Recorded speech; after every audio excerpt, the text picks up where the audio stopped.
समस्त छात्र छात्राओं को ऑनलाइन क्लास में स्वागत है। मैं रविशंकर रसगुल्ले आज कक्षा 12वीं का भौतिकी पढ़ाने वाला हूँ। चलिए आज स्टार्ट करते हैं। अध्याय क्या आपका विद्युत आवेश तथा क्षेत्र। पिछली कक्षाओं में हमने बहुत सारे क्वेश्चन को सॉल्व कर चुके हैं। आज कुछ नए क्वेश्चन चलते हैं।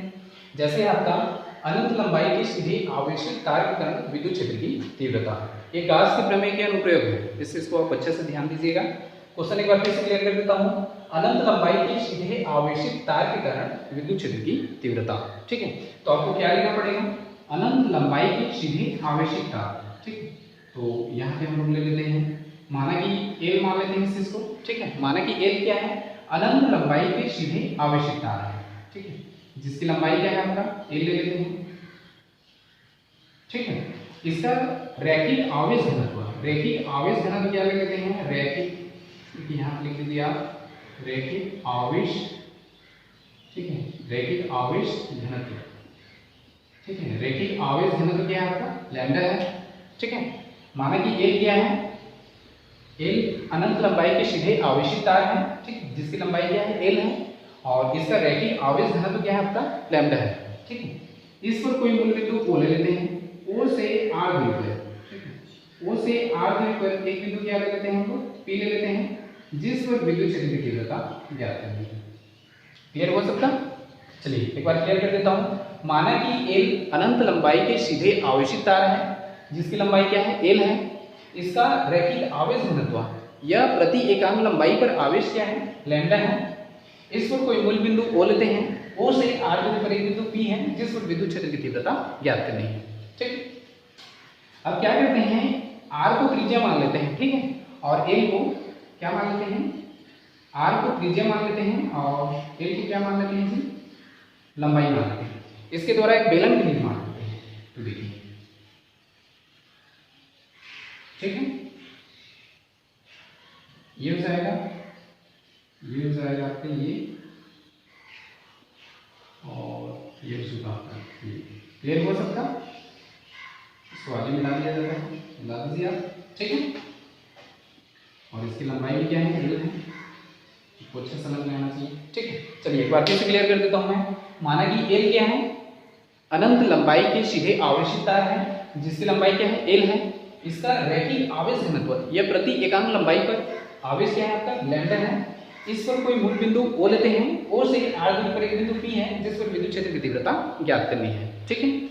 अब आर को त्रिज्या और एल को क्या लंबाई मानकर एक बेलन का निर्माण करते हैं, ठीक है, जिससे यह तीन भागों से मिलकर बना होता है। पहला क्या होता है आपका एस1, ये क्या होती है आपका समतल वृत्तीय पृष्ठ, ठीक है, समतल वृत्तीय पृष्ठ, ठीक है। यह तीन भागों से मिलकर बना होता है। पहला एस1 है समतल वृत्तीय पृष्ठ, दूसरा भी ले सकता हूं मैं एस2, ये भी आपका समतल वृत्तीय पृष्ठ है, ठीक है, समतल वृत्तीय पृष्ठ, ठीक है। और ये आपका होता है S3, ये आपका होता है वक्रीय पृष्ठ,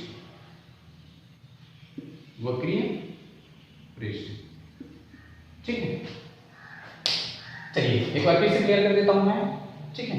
इसके द्वारा एक बेलन का निर्माण होता है। यह बेलन तीन भागों से मिलकर बना होता है। पहला क्या होता है S1 समतल वृत्तीय पृष्ठ होती है, दूसरा होती है आपका S2, ये भी समतल वृत्तीय पृष्ठ होती है, तीसरा होता है आपका S3, ये आपका S3 हो जाएगा, S1 लिख लीजिए, S3 हो जाएगा, ये होता है आपका वक्रीय पृष्ठ। चलिए यहाँ पे इसी चीज को लिख लीजिए आप, ठीक है।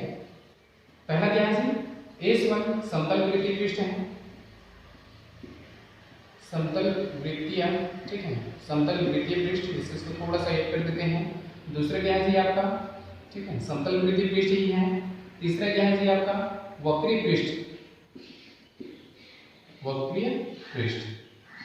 चलिए क्योंकि यहाँ पे क्या होता है S1 S2 एक दूसरे के समांतर है, S1 S2 एक दूसरे के समांतर है, अतः इससे गुजरने वाले संपूर्ण विद्युत फ्लक्स का मान क्या होता है शून्य होता है। अतः S3 से गुजरने वाले संपूर्ण विद्युत फ्लक्स निकालना है आपको।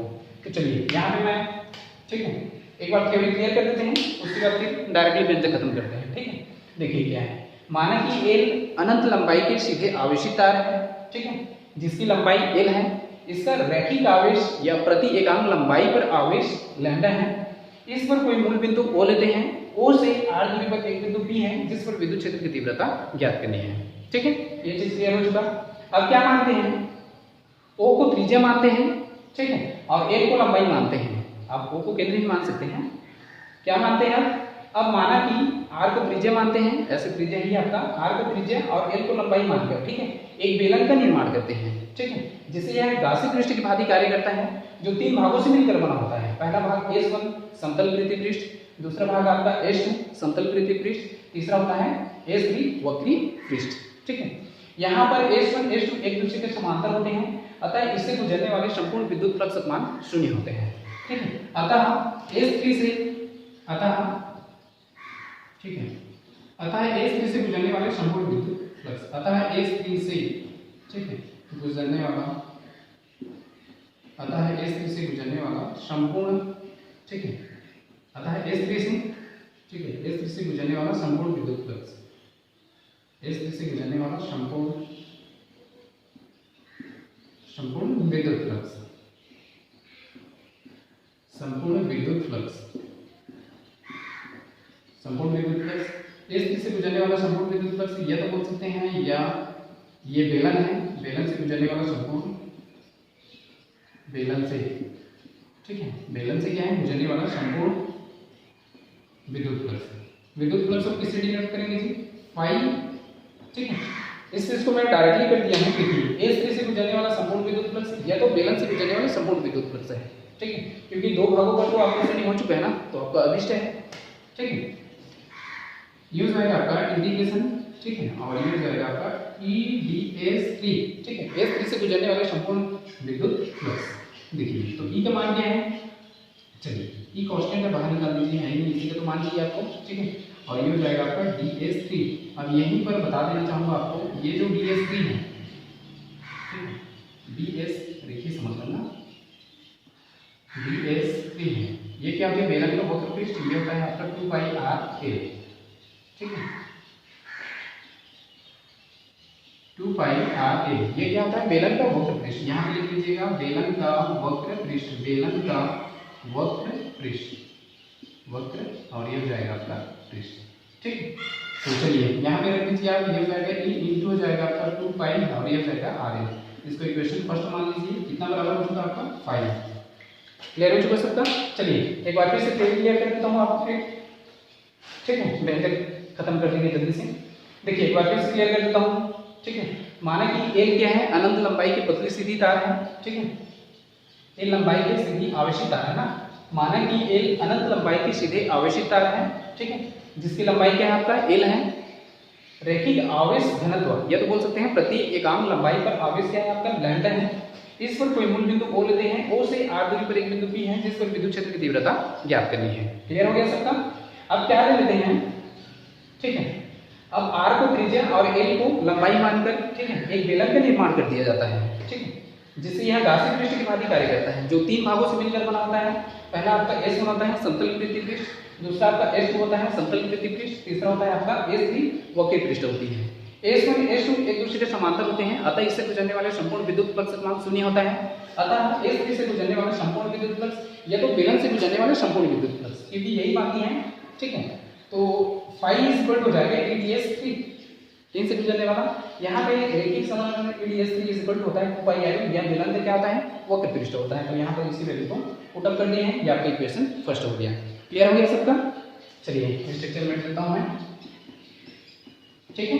अब चूंकि हम जानते हैं ये गाउस के प्रमेय का प्रयोग है, या गाउस के प्रमेय से ही समझाना रहता है, ठीक है, तो चूंकि गाउस का प्रमेय भी एक होता है, ठीक है, गाउस का प्रमेय, ठीक है, गाउस का प्रमेय 5 इक्वल कितना हो जाएगा जी आपका Q/0, ये आपका इक्वेशन 2 हो गया। समीकरण 2 देख लीजिए, समीकरण 1 5 है, समीकरण 2 भी आपका 5 है, दोनों को कंपेयर कर सकते हैं। तो यहाँ पे आप लिख दीजिएगा समीकरण 1 तथा समीकरण 1 तथा 2 की तुलना करने पर, 2 की तुलना,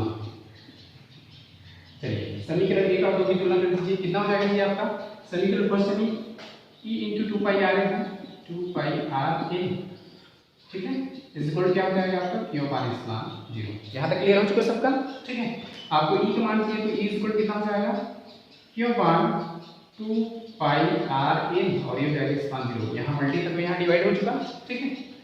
चलिए एक लाइन यहाँ पे क्लियर कर देना चाहूंगा, चूंकि घनत्व बराबर क्या होता है आवेश बटा क्षेत्रफल, तो यहाँ पर घनत्व क्या है आपका लैम्डा है, ठीक है।